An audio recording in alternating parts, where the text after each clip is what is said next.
Hey everybody, another professional picks playoff video coming at you, talking about the NFC in the second round of the playoffs this time, getting our first look at the Lions. Of course, don't forget to like the video if you're enjoying it and subscribe to the channel to keep getting this content for the rest of the season and make sure you don't miss a beat. Yeah, we'll jump right into it. Taking a look at the bracket today or yesterday, we previewed the AFC side. Today we'll be looking at the NFC. And in my opinion, I think these matchups should be really close. I mean, we'll see what we get on this upcoming weekend here, but a lot more chalk. Just as mentioned, the Commanders were the only higher seed that did advance in that first round. So home teams showing up, and we will get these teams coming off of buys heading into the divisional round. But for our first matchup, we'll be looking at the six-seeded Commanders going to Detroit to play the number one seeded Lions. Lions got the bye as mentioned.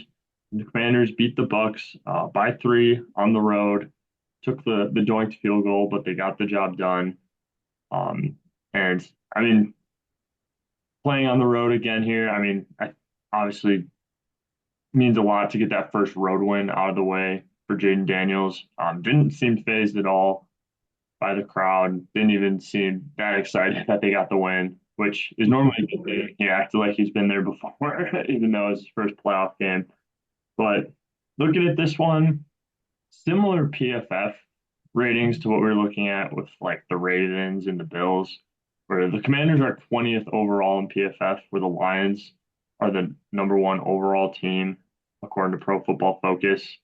But I mean, we talked about it with Josh Allen and Jaden Daniels is another one of those quarterbacks where you can almost kind of throw stats out the window. They say the Commanders' defense has been terrible, but they've consistently done enough to get the job done throughout the season and now through the wild card weekend. And I mean, everybody talks so much, and not that they're not about Daniels either, but Jaden Daniels actually had a better rookie season than Stroud did. The passing numbers not quite as good or as efficient, but he ran for 700 more yards on the ground and three more rushing touchdowns. When you take into factors both of those, it's just tough because I mean we've seen Josh Allen do it before. They're greater than a touchdown underdogs in this one. Like, yeah, dude, is there any world you could convince the Commanders win this game or Yeah, yeah, winning's a right, stretch. right. Yeah, well, that was the second point. And if not winning, do you think they keep it close enough?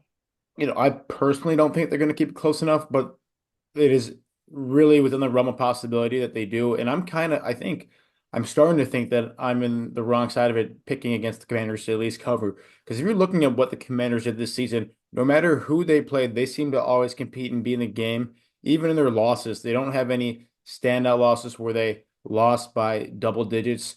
Even against the good teams, they played the Steelers at home, they lost by one. They played the Eagles on the road, lost by eight. The Ravens on the road only lost by seven. Like there's a bunch of games here where even in their losses, the Commanders still look pretty impressive this season. You're not going to find a time this year they flat out looked terrible and did not compete at all. So the track record in the regular season would tell you take the Commanders to cover because they compete against just about anyone, whether it's on the road or at home, even against some really high caliber teams. And you know how highly I think of the Ravens. But I still can't get over the defense here. They have looked better, but nothing really impressed me from this team against the Buccaneers. It was kind of like a throw your hands up game, and this is what the tier two, tier three teams in the NFL look like now. But they're going to be going against one of the most polished, well-rounded teams in the Lions here on the road, where you're going to see a heavy dose of Jahmyr Gibbs and now back David Montgomery, where this run defense, which is arguably the weakest unit of any unit in the Commanders, is really going to be put to the test here. And I do not believe that they're going to be able to stand up against this Lions offensive line and running back duo that is just all world. So in my mind, I see this game going where the Commanders really struggle to slow down the Lions offense, whether it's in the run game or the play action game that builds so well off the aforementioned run game. And then the Commanders themselves struggle a little bit offensively because you're going up against a fresh Lions team, which is this extra time can probably help no other team more than the Lions, and a defense that is really good, even without Hutchinson, with their defensive coordinator really stepping up, Aaron Glenn, and putting together a complete unit and a top five overall PFF defense. I guess more of the story is I just think this Lions team is coming out with a huge chip on their shoulder, looking for a destiny season, whether they get it or not. I don't see the Commanders being the team that stops them. So I'm gonna have to take the Lions and the cover. What I do think is a good bet in this game is also the Commanders team total under. I think a lot of people are gonna be really tempted to take this over, just given the fact what these offenses have been able to do all year. But I think that people overlook this Lions defense a little bit, especially with the 2 weeks of preparation and how good Aaron Glenn has been preparing for solid offenses. I think that there's a spot there for the Commanders to let down a lot of folks offensively. Yeah, I think that's a good point that I hadn't thought of going into this matchup. But you did mention it. Montgomery's going to be coming back. He'll at least have some role in this game. But I mean, even the secondary, like Rakestraw, is supposed to see some practice time this week. Potentially going to play. Same with on Arnold. So I mean, there's a lot of guys. We talked about Detroit earlier in the season being the most injured team in the NFL. That extra week to get healthy. Um, like yeah, they're just going to get even stronger as the playoffs move along. But yeah, I mean, it's tough. I think I'm also with the Lions. I think the 8.5 is tough because, like you said, the Commanders, we kind of talked about it yesterday with the Chiefs. Like the Chiefs find ways to win. That's really kind of been the Commanders when you Yeah. look at the NFC side of things. Like the stats aren't quite there. I mean, the Chiefs, they've been hanging their head on their defense this year. Like the Commanders, the sixth worst defense according to PFF. But if you look at points allowed, they're middle of the pack. Like they're bending, but they're not fully breaking. I mean, it's not really the recipe of success for against everybody. So yeah, I think that's why I'm with you in this one. I think the talent will be a little bit too much, but it is tough. Like we've seen the Commanders compete with really good teams. And like I said, they proved me wrong all season long. Where even against the really solid teams, they go out and they compete, and maybe they don't win, but they certainly keep it within a single digit margin of victory. This is a game, though, despite all that I've seen this year, that I think the Lions win by double digits. I like this line at -9.5. I probably even like it at -10 and above. I just really think the Lions are a class above the Commanders and most teams in the NFC for what it's worth, and that you see a dominant game with an extra week of preparation from this Dan Campbell team that has to be hungrier than most, given how short they came up last season as well. Yeah, no, I agree. I'm with you. My one last comparison, I think about this one to like the Texans last year, won in the wild card. CJ Stroud looked good. They've run into the buzzsaw Ravens defense, kind Yep. of the Lions here, and then everybody starts complaining about the weapons and the lack of weapons that Stroud has. And somebody's, I mean, we haven't really talked about it enough. People, if anything, it was mostly talked heading into the season for the Commanders, but it hasn't caught up with them yet. But I mean, Yo, I love that comparison. The Texans looked unstoppable last year, and so did CJ Stroud. They put 45 points in the wild card game. Some of that was their defense. They went out, like you said, they played the Ravens, who had the best defense in the NFL last year. Texans went out and put up 10 points total. And that's I don't think that magnitude of drop off is going to happen here. This I think Daniel Commanders has seems a another little bit chance for different, but success, but something like I that think, is exactly what I'm predicting. That's a great point. yeah. But I'm with you on this one, Woj. Let's jump into the second matchup, and I think there'll be a lot more differing opinions on this one. But we got the number four Rams going to Philly to play the two-seeded Eagles. Rams just took care of business 2 nights ago by the time this posts in the win over the Vikings.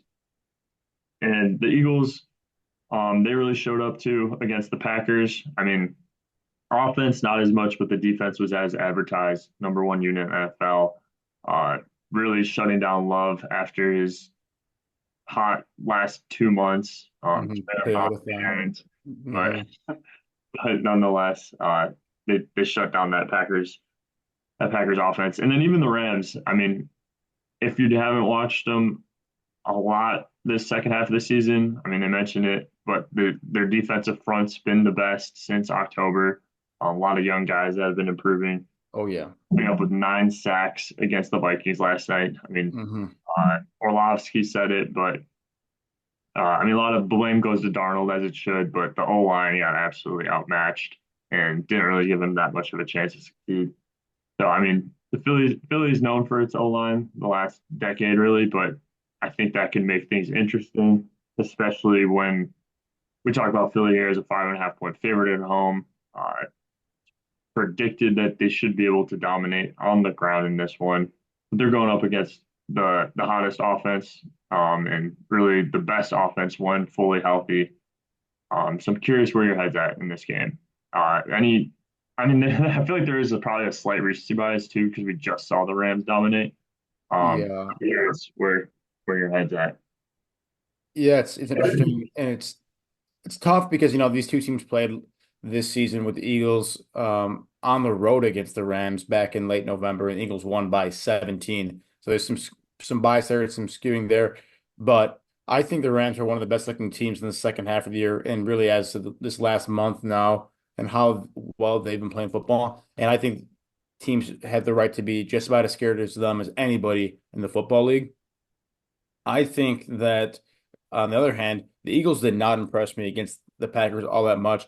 If they didn't force that turnover and get the touchdown on the first or second play of the game, to open up that game against the Packers, I think it's a completely different game, and that there's a real legitimate chance the Packers win that game despite how poor their offense looked. The Packers basically spotted the Eagles 7 points to start the game for all intents and purposes, and the Eagles only won by 12 there, putting up 15 points after that. This offense for the Eagles, especially the passing attack, has never looked worse, in my opinion, this season. And that is obviously a pretty bad time to be trending downwards in the playoffs here.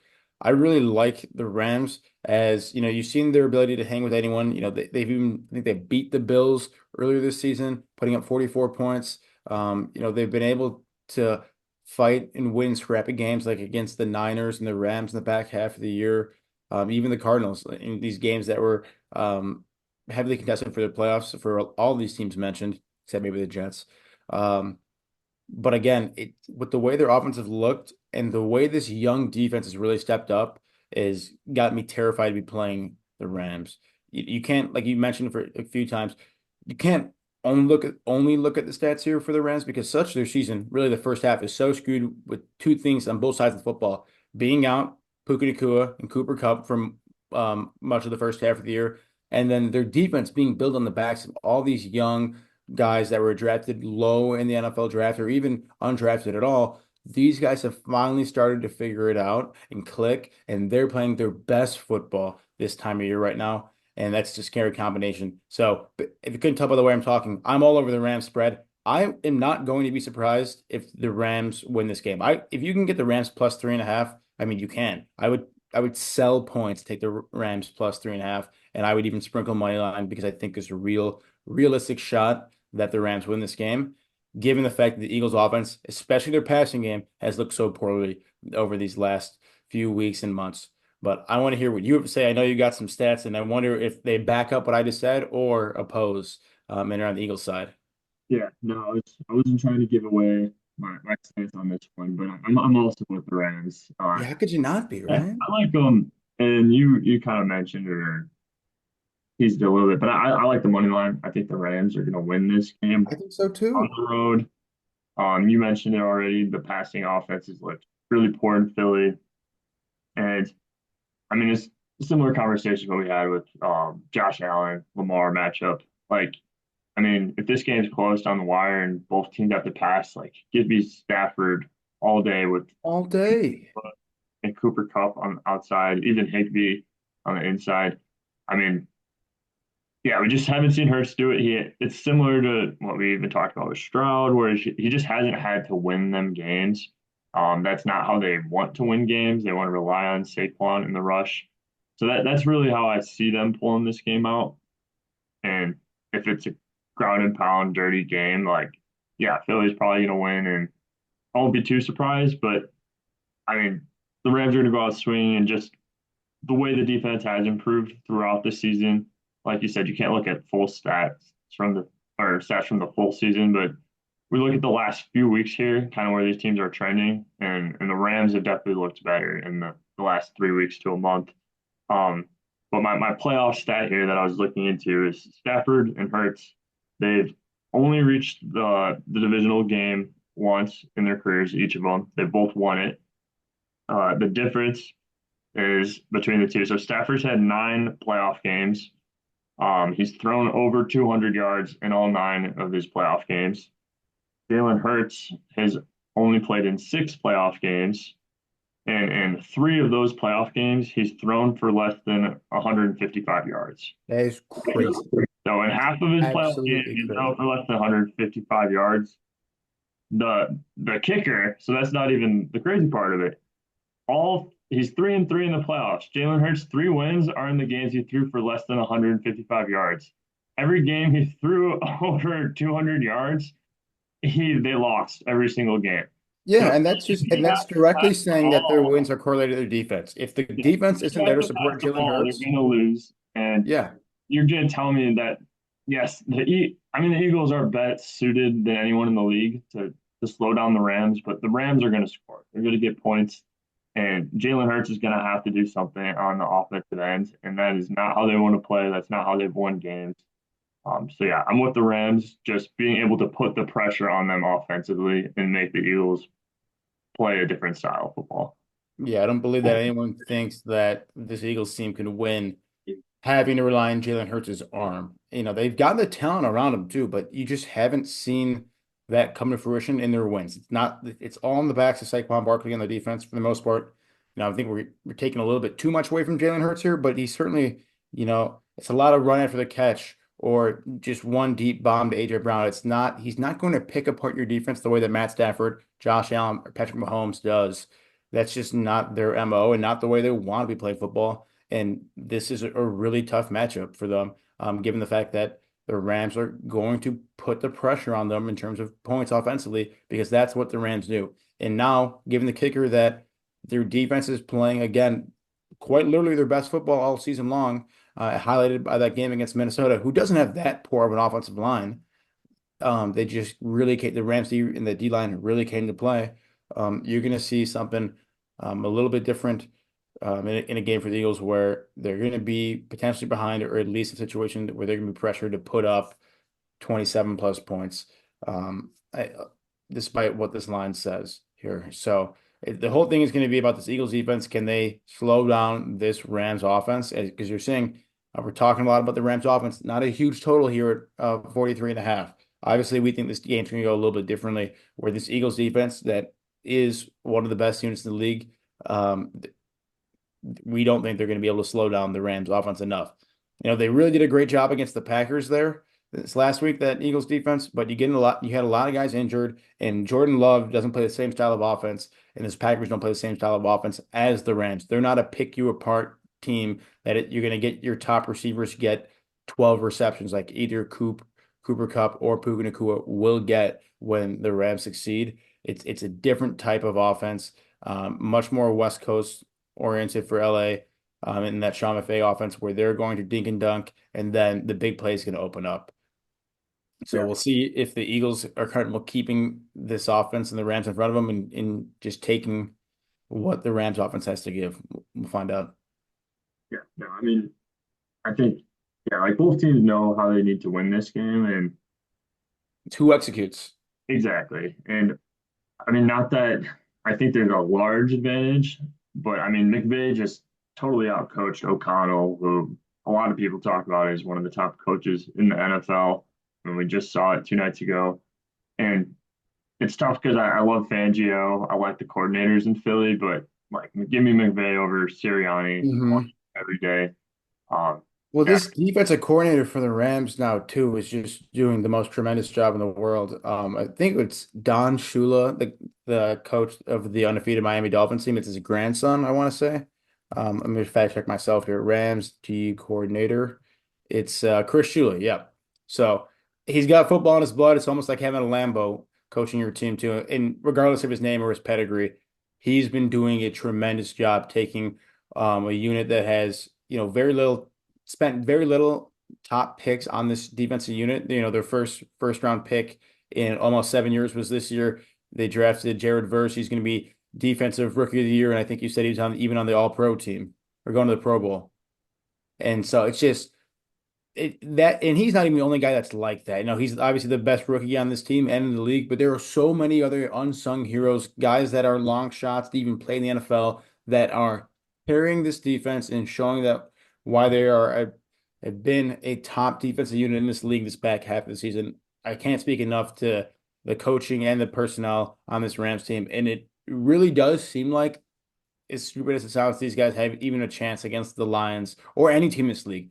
You know, they were able to beat the Bills when they played them in the back half of the season when Josh Allen was red hot and put up 42 points, or 40 points, and the Rams still won that game. You can't tell me you don't think the Rams can compete with any team here in this league or still left in this playoffs because they've proven it, and that's just a really scary team to go up against.